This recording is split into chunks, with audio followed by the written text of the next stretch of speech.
Friends, welcome to our gathering today. My name is Mallory Wyckoff. I serve as Associate Director of Philanthropy Communication here at Search, and I'm delighted to share this space with each of you today. There are myriad ways that you could choose to spend your time today, and you're choosing it to spend it here with us, engaging a conversation about peace building. I'm always inspired by that. And my commitment to being a peace builder is always buoyed and strengthened by seeing your commitment to peace building. So thank you for choosing to join us here today.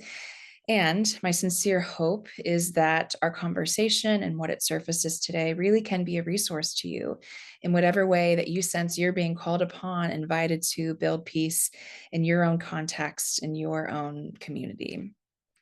So, as with our last Ask Me Anything event last month, if you got a chance to join us for that, the discussion is intended to really give you a space to ask whatever questions that you might have for our CEO, Shamil Idriss, who will be drawing from decades of experience in the peace building field as he does respond to those questions. But before we hear from Shamil, I think it'll be helpful for us just to identify a couple norms that will really help guide our time and discussion together.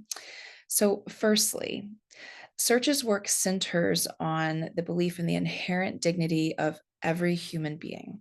So, when we ask our questions today, we will commit to choosing language that reflects and does not diminish that dignity for any one person or group of people. Secondly, in the spirit of enabling multiple voices to be present in the conversation, we'll commit to being mindful of time and to posing our questions in a relatively brief way. That will really help ensure that everyone who wants to raise a question has the opportunity to do so.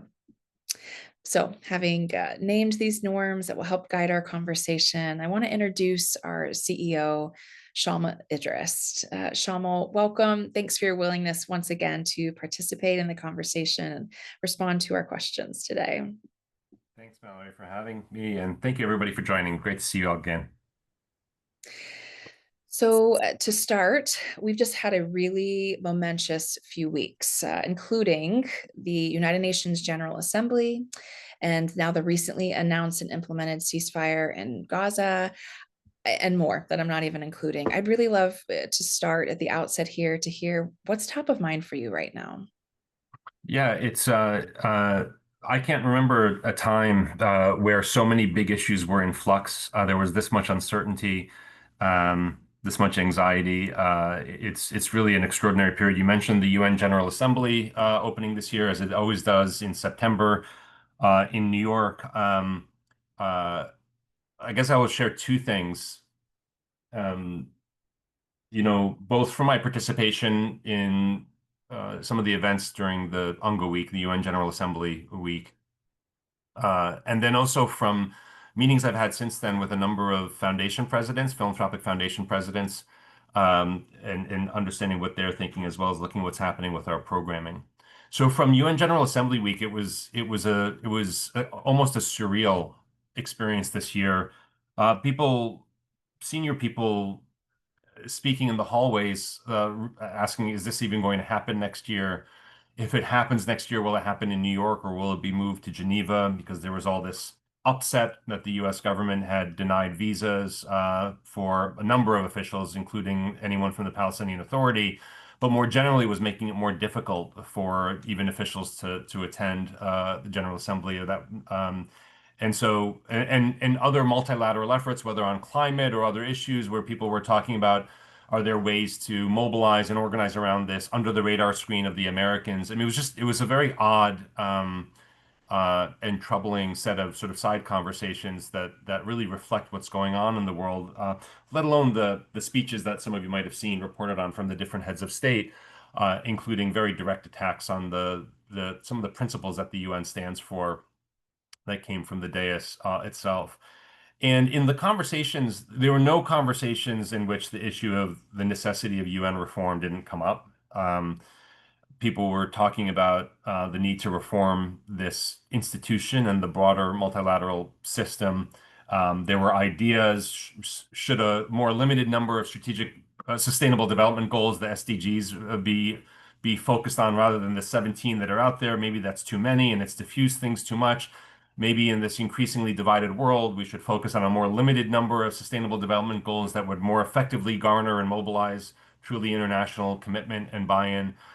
There was discussion about the fact that no, no, no, no, no, we have to, if there's going to be a reform effort, it should really be around the core human rights principles and conventions that were passed, by the within the UN structure decades ago. And in each of these conversations, I found myself making the case that I only really reflected on later that I think in some ways the challenge is even more primary. The Sustainable Development Goals emerged from this international negotiation and deliberation process years ago. The main human rights conventions and standards emerged decades earlier through that kind of international consultation and facilitated process. But both of them emerged from at least a baseline commitment to the notion that we can not only can we solve our problems together, but that we can only solve some of our biggest problems together.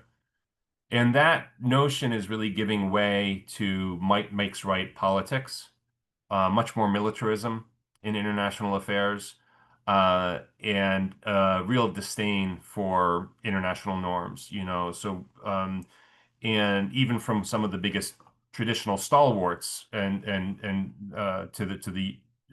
to the UN system and some of the more powerful countries and the permanent members of the Security Council, whether it's Russia or the United States, taking actions that very explicitly violate some of the core and basic principles of the UN. So if there's going to be a reform effort, what really struck me coming away from that week is that I don't think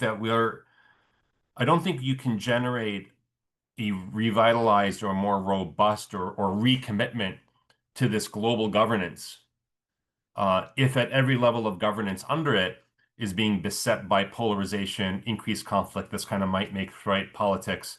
You aggregate up, all of the fault lines that are reflected at governance at the local, national, and regional levels. And what we're seeing, one of the primary things that we're seeing in recent years, over the last 10 years, is this increase in every region of the world in polarization. Um, uh, at the national and regional levels. And polarization understood in really stark terms, meaning not the kind of polarization that people say, well, sometimes it's good. You need to polarize in advance of an election so people know what their choices are. I'm talking about the kind of polarization that is defined as one side seeing the other side as an existential threat. Once you get to that level, there's nothing good about that kind of polarization. And that's the precursor to people beginning to see violence as not only an option, but sometimes as essential, if they see the others as an existential threat. And so if we're going to reinvigorate or recreate or reform the systems of international governance, or the institution of the UN at the pinnacle of that system, I think the challenge for us is not to pick something like the SDGs or the human rights conventions or whatever to focus on, but actually to address the underlying challenge, which is we have to reignite a commitment to this core principle that we can and in fact can only solve our biggest problems together, non-violently, collaboratively.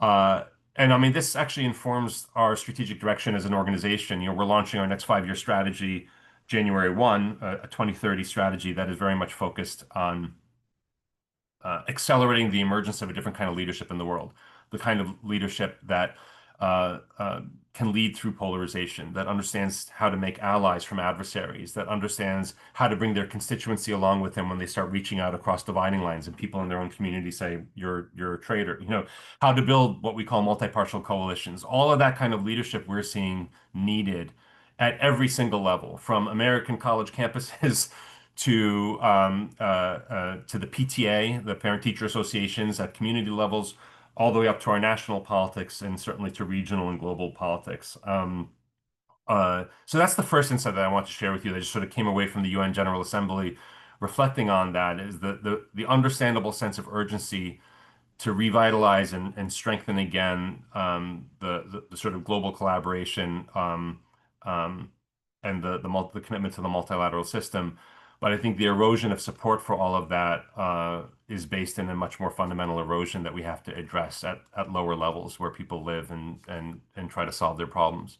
I think the second and final, just insight that I would share with you that just struck me over the last month since we last had this Ask Me Anything session.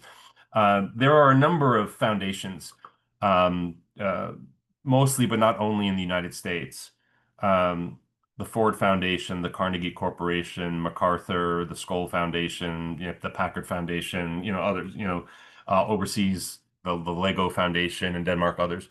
There are a number of foundations that are confronting the reality that whatever their priorities are, um, whatever the missions are that they exist to advance through their philanthropic support, progress on those things is being blocked by conflict dynamics. And so there's a very robust debate and discussion underway right now about this question of polarization, how to understand it and how to deal with it. Not just if you're a foundation that cares about peace building, and there aren't too many of those, at least not yet. But if you're a foundation that cares about driving change on anything, and this is increasingly not just a preoccupation, I think, of foundation leaders, it's a preoccupation of activists, movement leaders, anybody who's trying to drive change in the world and is feeling blocked by how divisive our politics and our advocacy has gotten. There was an article for the Americans in the group. There was an article by the Washington Post editorialist Tom Edsall just in this last week that reflects one of the views that I'm seeing increasingly, that this concern with polarization is really quaint because the real issue is authoritarianism. And the people who are concerned with polarization need to stop worrying about the divides in our country because they're not equal divides. They need to start worrying about the rising authoritarianism, and they need to confront that authoritarianism directly. And I've heard this not only in Edsall's article, but the editor of Inside Philanthropy, David Callahan, wrote a piece a few months ago that said precisely this, that this concern with polarization is in some way gaslighting us from the real concern, which is increasing authoritarianism. And in the conversations that I've been having, and just in the last week, I've met with the benefactor and the CEO of the Skoll Foundation. I met with the president of the Carnegie Corporation. On Sunday, I'll be meeting with the presidents of Hewlett and Packard and the Katina Foundation. In all of the conversations that I'm having with foundation leaders who are struggling with this question, I'm trying to make the case uh, that there's a dynamic between polarization and authoritarianism that is really important to understand. That if you look at what's happening in the world today, what we see is, yes, increasing authoritarianism, shrinking a civic space, the kind of might makes right politics that I already talked about. So you see that definitely emerging. You also see a parallel or contradictory trend towards greater anarchy, people taking matters into their own hands, an increasing number of young people saying there is no political solution anymore, there needs to be more radical change. A healthcare executive gets assassinated in New York, and a not a considerable minority of people celebrate it. The murder of Charlie Kirk, the conservative activist here in the States, and others, and um, the that dynamic between authoritarianism and anarchy, they feed one another. And those who see rising authoritarianism, you see people increasingly saying, "Well, I don't have to obey by the laws that are being passed or implemented by this authoritarian agenda, or we can take matters into our own hands, or maybe even violence is the only solution." And authoritarians and those with authoritarian instincts increasingly pointing to and sometimes instigating and generating instability so they can say, look, these people can't be trusted. You need you need more control. You need more of a security, agenda. Both of those dynamics feed off of, from our perspective and our experience, they feed off of the same seedbed, which is collapsing trust. When people start losing trust in one another and they start losing trust for the institutions that govern and serve them, they tend to either go in the direction of let's elect a strong man or burn it all down. And as foundation leaders and activists and policymakers and others are wondering how should we stand in all this? How should we engage in all this? Um, I'm not in any way advocating that there's less attention to dangerous authoritarian instincts and the breaking of laws and norms that we're seeing in the U.S. and abroad.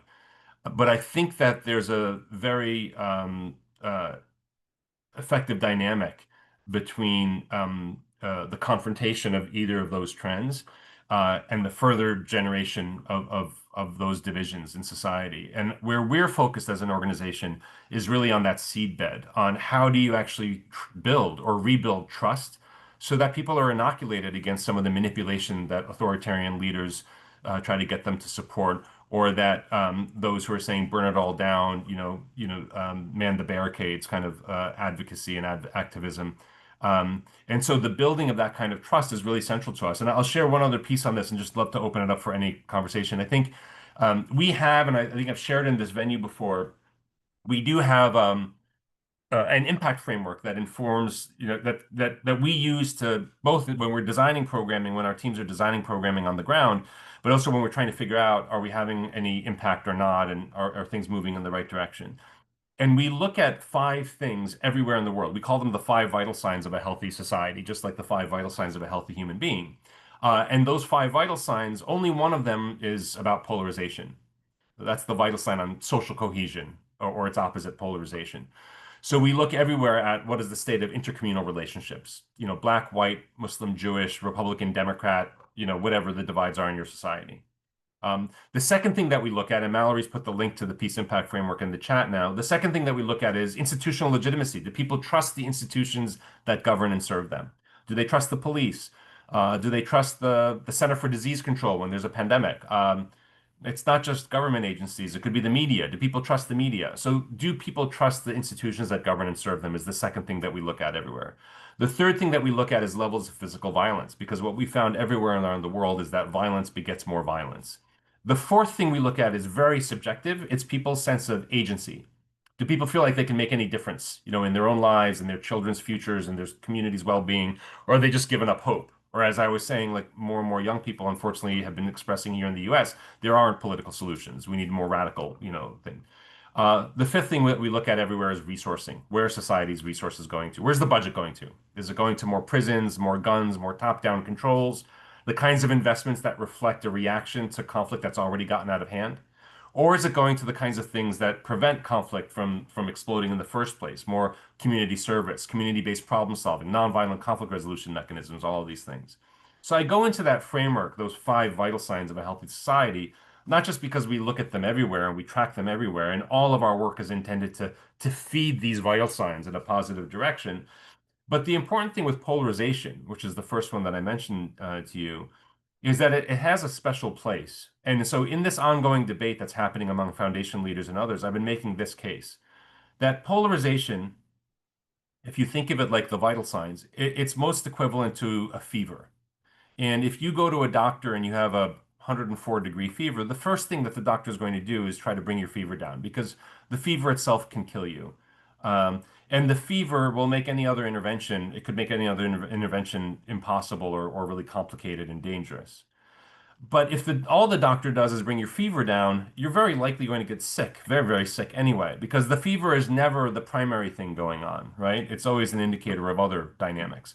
And that's why, polarization is just one of five things that we look at, but it is one that requires special attention. And so rather than feed into this debate that Tom Edsall, David Callahan, and then on the other hand, foundation leaders like Dame Louise Richardson at Carnegie are contributing to, saying, polarization is really the most critical thing on the one hand, or on the other hand, this is a red herring. You're prioritizing civility over justice. We shouldn't just be trying to bring the temperature down. We need to fight the good fight. You know, that debate, that back and forth, us from our perspective, doesn't reflect the most vital understanding, which is that polarization is critically important. It needs to be addressed. If it's not addressed, it will fuel other things like rising authoritarianism. But if it's the only thing we focus on and we just do bridge building work without really tackling the issues that are driving people's conflict, then people will become very actually cynical about bridge building itself. So anyway, those are the two things I just want to reflect from the UN General Assembly conversations, and then some of these discussions that we're having with thought leaders and others. Obviously, there's a lot going on with conflict dynamics here in the US. Mallory mentioned the ceasefire between Israel and Hamas, and there's plenty going on in the world that we could also talk about. But I just wanted to open with those reflections, and then happy to take this in any direction people want to go. Shamil, thanks for sharing those insights. I think there's a number of ways that I and others can describe Search's work when we're talking to people. One way of thinking about it is this organization that helps people build or rebuild trust. And you really emphasize the necessity of that for all of the forms of our work. I want to ask you another question in just a moment about how you describe Search. But just to give everyone a note, at the end of this question, I'll be opening it up for anybody who wants to pose a question to Shamil, either live, you'll have a chance to raise your hand and he can call on you and respond, or you can do so in the chat and we can pose them to him as well. So just letting you know that in just a moment, you're going to have the chance to do that and I'll signal when that comes. But quickly, before we do that, Shamil, we have a number of folks who are joining today, including a group from the UK who just recently became familiar with Search. And I wondered, when you are having these conversations with foundation leaders or folks at the General Assembly or wherever it might be, what are a few things that you generally always say about Search? These sort of, maybe a handful of elements that you feel like really help give people a sense of who and what Search for Common Ground is about. Um, I always try to convey the breadth and scope of the organization because people oftentimes want to know that. So I will tell them right off the bat that we're the largest non-governmental peacebuilding organization in the world. We employ hundreds of colleagues and many hundreds more volunteers in over 24 countries around the world, including some of the most challenging conflict contexts like Myanmar and Afghanistan, but also here in the United States where we have increasing polarization. I try to say those first things because scope and scale is important. It's also important, I found, to reflect to people that we are not an organization based in the West that sees these problems as being primarily the issue of the East or the South. In fact, when Search for Common Ground was established, from the very beginning, our founder would say, half of our work should be in the United States because in many ways the U.S. is the belly of the beast in terms of being not addicted, but overly reliant on very adversarial approaches to conflict. So I start by sharing that scope, that breadth, and also reflecting that that includes doing work in the United States to tackle these issues because we see conflict as the primary issue. The second thing I say is that our understanding of conflict is that conflict is natural. It can even be a good thing. Conflict is inevitable, but violence is not. And so if conflict is just the natural friction that happens when differences come into contact with one another, different political views, different religions, different cultures, different perspectives, um, what we know is that if you handle those differences well, then conflict can be the most generative and positive force, right? If you can leverage that diversity of perspectives and backgrounds to tackle common problems or pursue common interests, then you're going to get the most creative ideas and solutions. You can get the most sustainable results because you're bringing along with you lots of people, right? But if you don't handle conflict well, it's the most destructive force in the world. Violence destroys everything. And if I asked you what are the top three issues to you in the world, um, uh, you know, and then I sucked all the oxygen out of the room, you would immediately forget about those three things and race to get to a place where you could breathe again. That's what violence does to entire communities. It sucks everything else goes away. And you can have decades of progress, decades of development gains wiped away for a full generation or more because of mass violence. And so conflict is something that if we handle it well, it can be the most generative and positive force. But if we handle it badly, it destroys everything and it can destroy everything for a generation or more. And that's what we're focused on. And then the third thing I share is our approach to conflict is really based on two fundamental things. One, we build multi-partial coalitions. Our teams and partners everywhere are not only local to those communities, but critically important, they're drawn from across the dividing lines in those societies. So in Sri Lanka, there's Sinhalese and Tamil and Muslim and Buddhist. Here in the US, our team is a multiracial, interfaith, and bipartisan. In Lebanon, our team is multi-sectarian. It takes longer to build teams across those diverse communities and constituencies, but once you've built teams like that, they are uniquely insightful, uniquely strategic, and they have unique collective wisdom to do the second thing that's core to how we address conflict, which is to build trust through collaborative action. Dialogue is necessary but insufficient. If you have dialogue but things aren't getting any better for your community, pretty soon you start wondering, why am I still talking to these people? Nothing's changing. And so everywhere that we work, we have these multi-partial teams and coalitions that then get to the hard work of building trust across the dividing lines in their societies through collaborative action.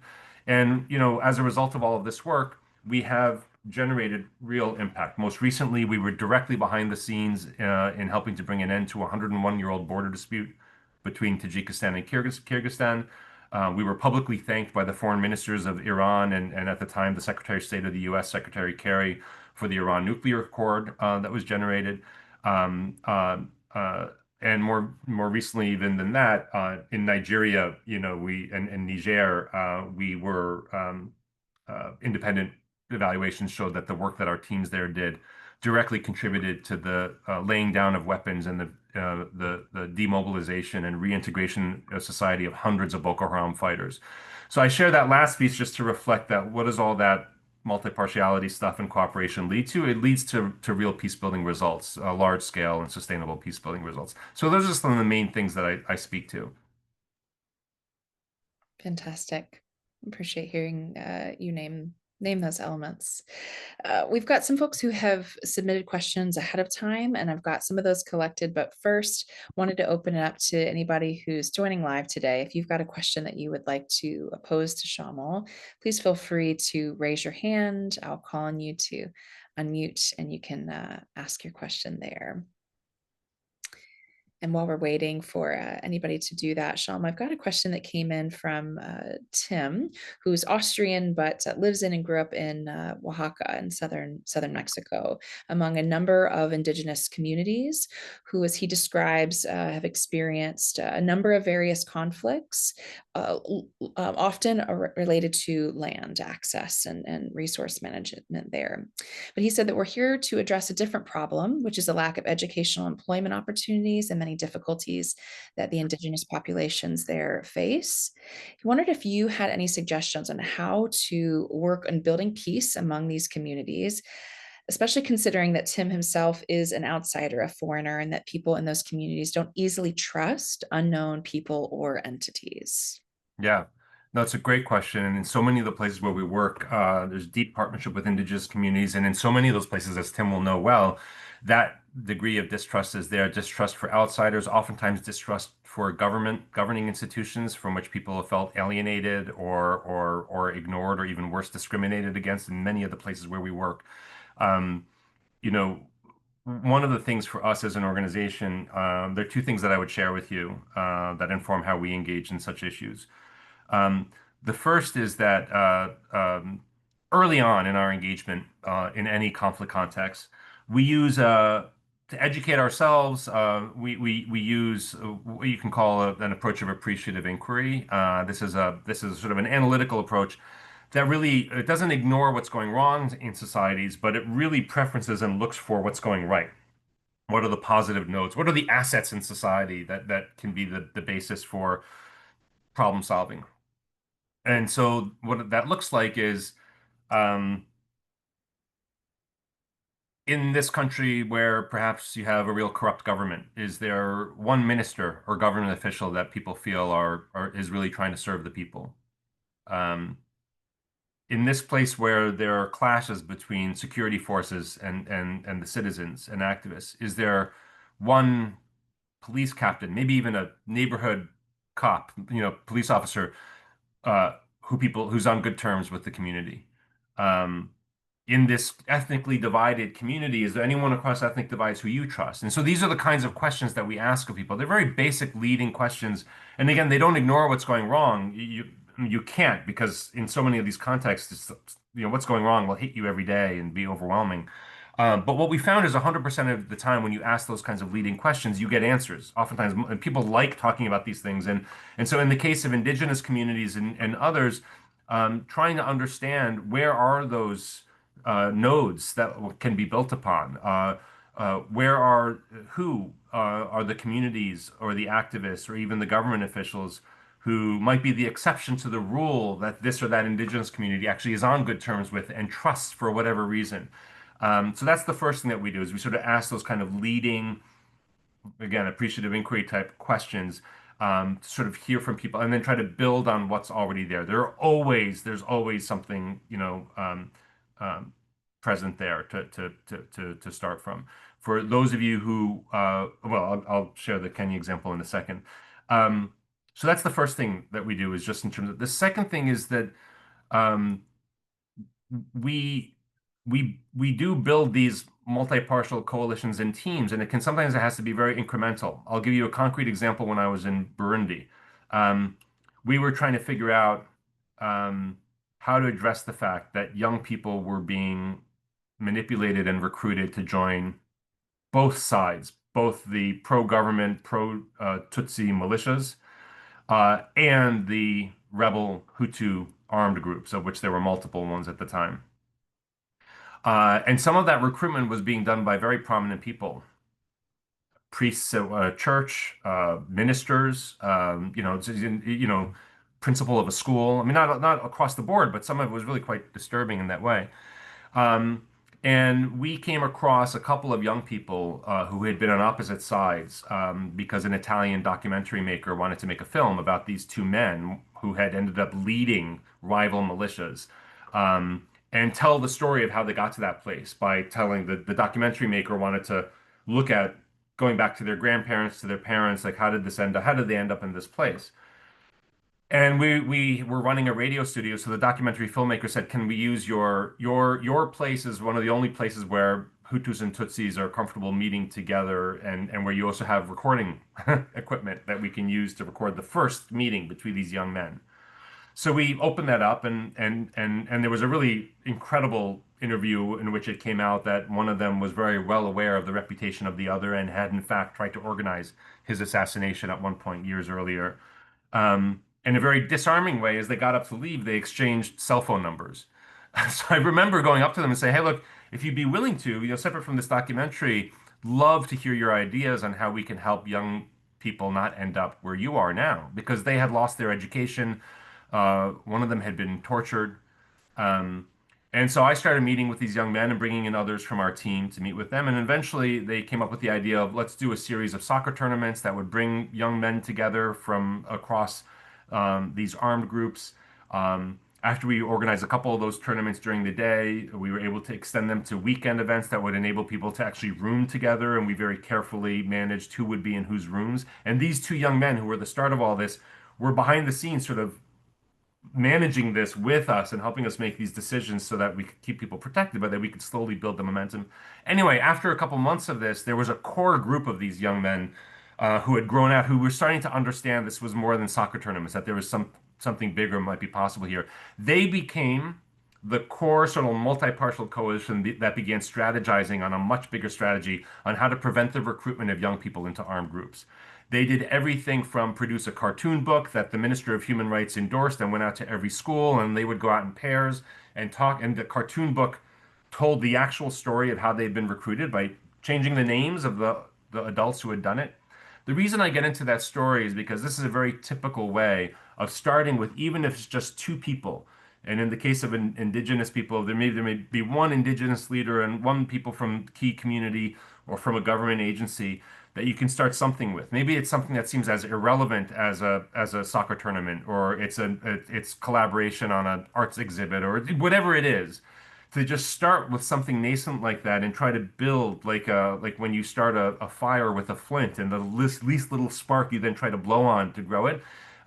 Starting small, the critical thing is not the size of the intervention, but are you bringing together people who themselves have constituencies that are divided?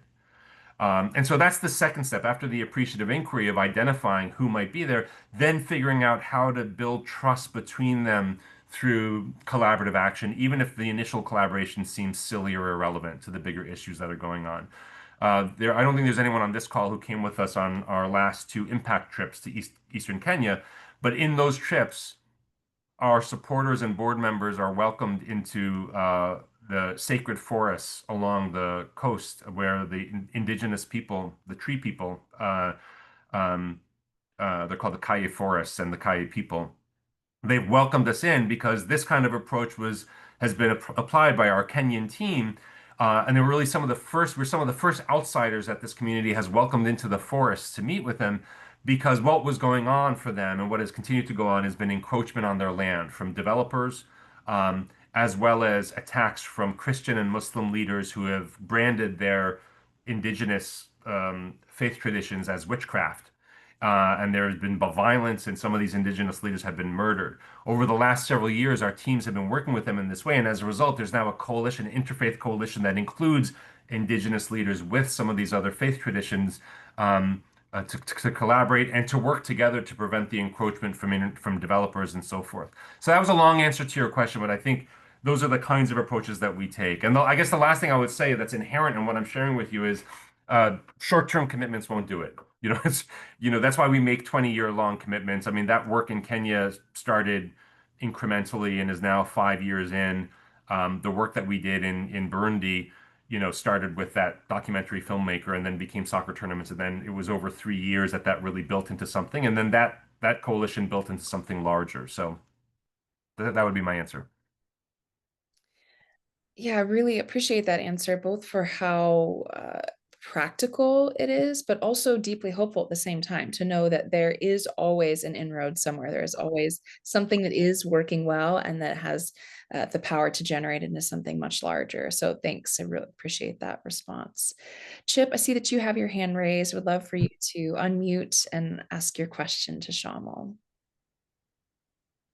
Hi, good morning. Well, it's morning to me here on the West Coast. I know that in the East Coast it's afternoon.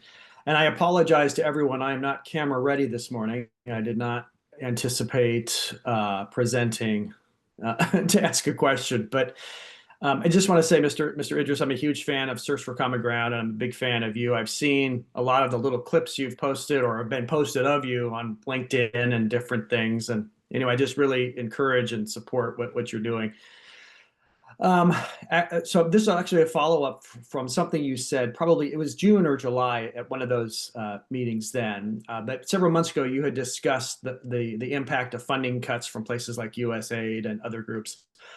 And then you also said that due to that precariousness that you and Search were taking a different approach in that the amount of funding sources would go from 40% in one basket per se down to 20%. And so I'm just curious what the status of that is moving forward, but it also tags into what you're talking about with some of the foundational leaders that you're meeting with. I'm just curious, how are they, despite some of the risks and the nerves about the polarization, are they still funding? Probably not at the same levels, et cetera, et cetera. Because one of the things that I'm doing in just my little neck of the woods is just really encouraging people I know about the importance of soft diplomacy, soft power, which feeds obviously directly into what Search is doing. But I know that was kind of a long-winded question with kind of two parts, but I was just curious what the status on that was. And I'm going to unmute and then block my face out again so that you don't have to Right. suffer I mean, you with look that. better than I do, so I don't. You seem to have your camera ready to each of it. And thank you. Please It's call the me blurred Shamil. background. Yeah, very good.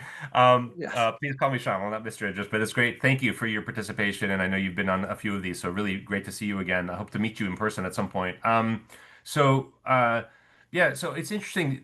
So in January, the Trump administration froze all foreign assistance, U.S. foreign assistance. In Search for Common Ground's case, that cut almost 40% of our revenue literally overnight. Um, and so what Chip is referring to is we made a couple of strategic pivots as a result of that. One is that, we thought we were being smart a few years ago. We get funding from a lot of different sources. Um, uh, all of the Scandinavian foreign ministries, the Dutch, the UK, the Germans as well, the Canadians, et cetera. All of them, they support us, the EU, different UN agencies, et cetera. Um, but every once in a while, money from one of those sources, either the US government or sometimes the EU, would go above 50% of our total revenue. And so a few years ago, we said, oh, that's a really bad idea. Let's protect risk. Let's make sure that we never take more than 40% of our revenue from any one source. We never imagined that any source would go from 40 to zero overnight. That's what happened with the US government this year. So what he's referencing is one of the pivots that we made is that going forward, we want to make sure that we're not going to be taking any more than 20% of our revenue from any given source. We just want to protect against that kind of over-reliance. We made much more substantial pivots on other fronts. This model of program delivery for us, of establishing a country presence, right? Build out a multi-partial team, staff up, and then form partnerships with local activists and organizations. Do that for 20 years or more. The kind of work that led to the kind of approach that led to that programming in Kenya that I mentioned, or the programming in Burundi that I mentioned. That model works. It's generated results. It builds trust over time. It aggregates that trust into sometimes change that is very significant and that can be sustained at scale. Reconciliation between communities, demobilization of armed groups, laws being passed, et cetera, et cetera. The protection of the indigenous community in the forests in eastern Kenya, et cetera. We are going to be able to take that approach in fewer places over the next several years and maybe the next 10 to 20 years than we have to date with the funding model that we had. Because it's not just the US government. The US government took the most brutal and large scale change. But that's reverberated across a lot of other funders. The Ukraine war already over the last several years was causing a number of European governments who have been some of the traditional supporters of negotiations and peace processes and the kind of work that we do to start reallocating some of their budgets towards war preparation, literally reinvesting in their militaries for the first time in 50 years in some cases, like Sweden, the Netherlands, etc. A lot of Americans, I don't think, realize the degree to which in Western Europe there was a lot of very explicit policy talk and even at popular level of preparing for a ground war with Russia. I don't think the level of that anxiety has reached Americans as much to realize that that's what's going on. And so we started looking at these dynamics and saying, look, where we can continue to maintain that kind of presence, we will, but it's going to be in far fewer places. Coming into this year, we were working in almost, I think it was 37 countries. Coming into 2026, we will be working in 29 countries. About a third, almost a third of our programming that we're having to close down, right? But at the same time that we've seen that financial pressure on that one model of delivering our mission, a whole other opportunity has opened up. We have never received as much demand as we're receiving now from a wide variety of leaders who are being blocked by conflict dynamics. I already mentioned these foundation presidents, including foundations for whom peace building or conflict is not in their mission at all, who are looking for help in how do you deal with conflict and beginning to think, how should we maybe consider conflict dynamics in the funding that we're getting? Because progress on the issues we care about is constantly being blocked by polarization and conflict. And so that is opening up a whole new way for us to accelerate and advance our mission and our impact, Chip. And so the other thing that we did this year, while we were reducing our footprint in the countries where we have an on-the-ground presence, we secured some funding to build out a leadership academy to provide leadership development support and networking of leaders around the world who do not want to choose between this false binary of either you capitulate in the face of aggression or you sink to the same lows and you fight back, the same way that people are coming at you. There is a third way. I think I've talked about it in this venue before. The best metaphor for it that I know of is the martial art of Aikido. And we talk in the organization a lot about Aikido politics and Aikido activism. The martial art of Aikido has a very profound goal, which is to get both you and your aggressor to a safe space. And I've talked about this a lot because if you see an Aikido master, if you go to YouTube and you watch an Aikido master, they never hit anybody. They're constantly deflecting the blows of their attackers, but they're also standing their ground. They're exhausting their attackers, but they're not giving in to them, nor are they stooping to their level and punching back. And I could give you myriad examples, very concrete examples of how our Afghanistan team is using Aikido politics to not only continue its work, but expand its work under the Taliban, or how our teams are now working in Israel and Palestine or elsewhere in these very dire conditions. And so the second answer to your question, Chip, is that while we're reducing our footprint for this one mode of advancing our program, which is to deliver our programs with on-the-ground staff, we are really ramping up our ability to attract, inspire, train, equip, and network leaders. And if you were to step back and look globally at our next 5 years as an organization, I would put our strategic priorities under one goal. We are trying to accelerate the emergence in the world of a different kind of leadership, the kind of leadership that thrives in polarization, that drives change without driving already profound wedges in deeply divided societies, because we think that's the kind of leadership that is required at every level of society. And going back to my opening remarks about the UN General Assembly, even there, I don't think we're going to get that revitalized UN system until we've got people at street activists embracing Aikido politics, politicians, university presidents dealing with polarization on their campuses, who neither give in to the adversarial win-lose, demonize the other side approach, nor just capitulate to it and feel unsatisfied because they're giving into things they don't agree with. And so, we're investing while we're reducing and we're still in more than 24 countries, and we will be for the foreseeable future. But we really want to build out that ability to accelerate the emergence of that kind of leadership beyond our own program teams. So my hope is that in 3 years, whether you're a country director for Search for Common Ground in the US or in Mali or wherever, or you're the head of an institution who's been through our Common Ground Leadership Academy and is drawing a lot off of the platform we've established, where you're liaising with other leaders, where you're drawing inspiration from them, where you're gaining resources, access to tools and tactics that support your leadership, you feel like you're part of a different kind of leadership in the world. And so those are the pivots that we're making. You asked a financial question, and I gave you more of a strategy answer, but I think the last thing about foundations, I would say, you know, um, a lot of philanthropic foundations in the U.S., my impression is are in a defensive crouch because they are feeling the weight of attacks on them as well, and some of them are just girding for potential attacks from the current administration here in the States. Um, it is causing real questions around banding together and funding collaboratives. Some are even talking about moving assets out of the U.S. to support things and keep and reduce risk from being in the U.S. But all of them are asking the question of how to navigate increasing polarization and conflict, and that's why we're able to get into a lot of those conversations now. That even a few years ago, I don't know whether we would have been able to do. Chip, thanks so much for your thoughtful question. Appreciate you being here and posing that today. Thank you. It was a Shlomo, great conversation. Thank you. absolutely. Shlomo, we had a question come in from Leslie. I want to read to you here. She said, thanks for sharing your analysis and understanding of the issues at play and the related dynamics. Are these causing search to consider its orientation and possibly expand to also working in or with Western democracies such as Canada, France, UK, in order to address emergent authoritarianism, shore up democracy, and sustain peaceful relations within or among these contexts? How do we see search's evolving role in terms of these ripples of authoritarianism in Western democracies? That's a great question. There is very robust civil society in each of the countries that you're talking about. And uh, I think our U.S. program now has grown. It may be our largest program now. I should know this, but it's a very significant program for our organization now. Um, and we are seeing a lot of demand, from other sources. There will be a meeting of foundation leaders in Paris in just a couple months, specifically on the question of how should foundations, particularly in the U.S. and Western Europe, think about and address rising polarization, including in their own backyards. And we are contributing to those conversations.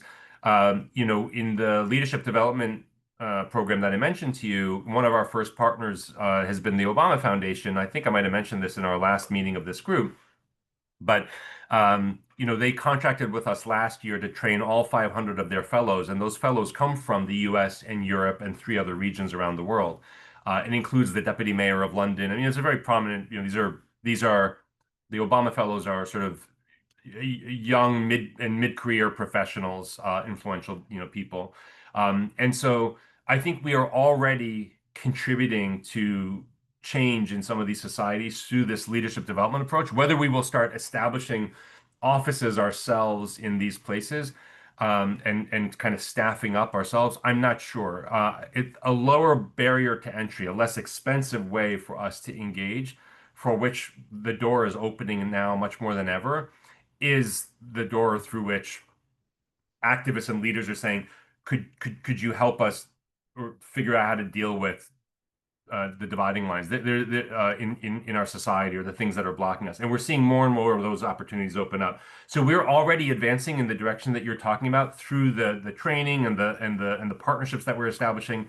I'm not closed off to us establishing fully fledged offices, but we also know that in a number of the countries that you mentioned, there are robust peace building organizations. And so, we are trying to make the case. I think one of the easiest ways going back to my opening remarks, one of the easiest ways to dismiss the work of peace building is if you have a kind of straw man definition of it, that peace building is just dialogue. or that peace building is just about reducing the temperature and the tensions in society. Martin Luther King famously said that the peace is not the absence of violence, but the presence of justice. I think that the approach that our teams take, again, it isn't just focused on reducing polarization. It's focused on fueling the 5 vital signs of a healthy society that include reduced polarization. And so even in the peace building organizations and networks with whom we partner in some of the countries you mentioned, the Western countries that you mentioned, we're advocating hard that there's something to this approach, which I didn't cook up, which has been iteratively developed by frontline leaders all around the world. And so there's something really to it, something really powerful across cultures and contexts and religions and geographies. So that's our entry point to that space. So we are working a lot more with those in those countries but mainly through partnerships, leadership development, and we would assess if there were a real opportunity and a niche for us that isn't already filled or fillable by an existing organization or network of organizations in one of those countries. I'd be very open to establishing a presence. Thank you very much. Leslie, thanks for that question and for your response, Shamil. I've got one more question that came in from David that I think we'll have time for here, just briefly.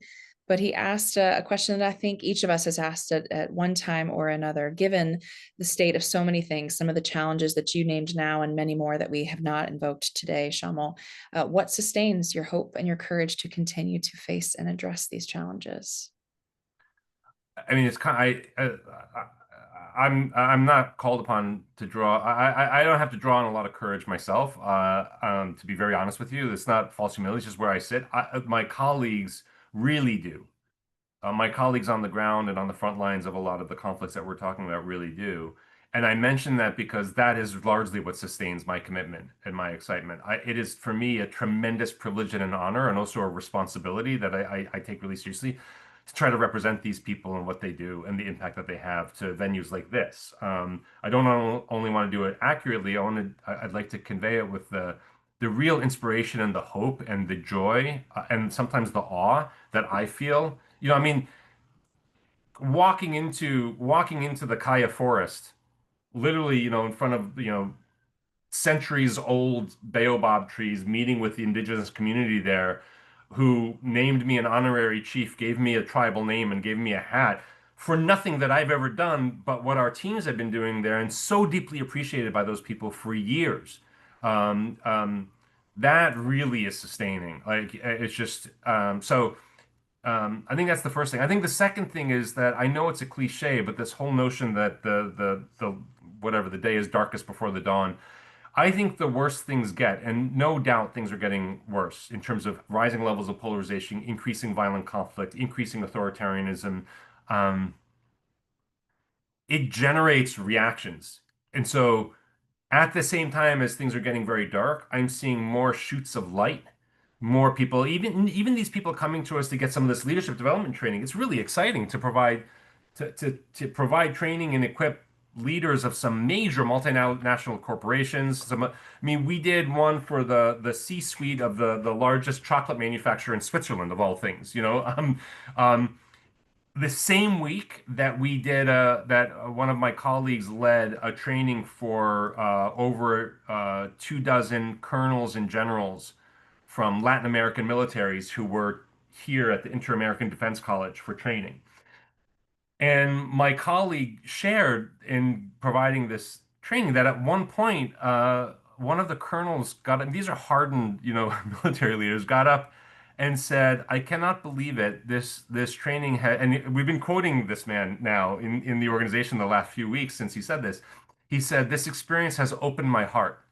Um, and they begin talking about some of the real dynamics they face. I mean, one of these people was literally the military leader who was in charge of the Colombian military leader who was responsible to go to the homes of victims of the war with the FARC over the last 50 years, and apologize to family members of the disappeared. Like, and and so this sustains me a lot. So I think the real courage in our organization is very much on the front lines of these conflict dynamics. And the thing that sustains me is that combination of the impact that we can still have, not still have, that we're having because of this increasing polarization, and side by side with it, the degree to which, as dark as things get, it generates this searching for better solutions at a scale that we've never seen before. I mean, we couldn't have launched the leadership development program and entice these kinds of networks and organizations and militaries and companies to go through it, and some of them to pay for it so we can afford it, just 10 years ago. And now we can. And sadly, it's because everyone's experiencing more destructive conflict, but positively, it means they're looking, as a result, they're looking for better ways to navigate that conflict. Thanks for that question, David. To you, Shamil, for your response to all of these questions. I hope that each of you, as you have brought your questions and your insights today, that you are reminded that the colleagues of Shamil and mine that he just invoked now and mentioned, that you're part of that same community of peace builders by virtue of being here, the ways that you commit to peace building and are part of Search for Common Ground. We are a global community of peace builders, of which, as I mentioned, you are very much an integral part. I want to mention a couple of things really quickly in our final moments together, that you've got another chance next month to join us for a final virtual event this fall, where on November 13th, where Shamil will again be joined by Neelan Parker, who oversees all of Search's US-based work. The event is called The Power of Us, Confronting Hate and Polarization in the US. We'll talk more about how our teams are addressing these rising rates of polarization, political violence in the US, and offer some really practical insights about how you can show up in playing a really significant role in reversing these trends. You'll see the registration link in the chat there. Also, quickly wanted to mention that we have, given the shifting sands, if you will, on the news that's coming out of Israel and Palestine over the last few days, we put together a quick debrief that will actually happen immediately after this call, where Shamil and our Israel country director, Maya Severe, will be presenting some of their insights, what they're noticing, paying attention to, and how our teams on the ground are responding, what some of our next steps will be. And I want to issue an invitation for you to join us if you're able. The Zoom link for that here is in the chat. And if you're able to join, we would love you to do so and to offer your questions there specifically about that conflict and what Search is doing to respond. Friends, thank you so much once again for your time, for your interest today. It's been a pleasure to be with you. Many thanks. Take care. Peace to each of you. Thank you.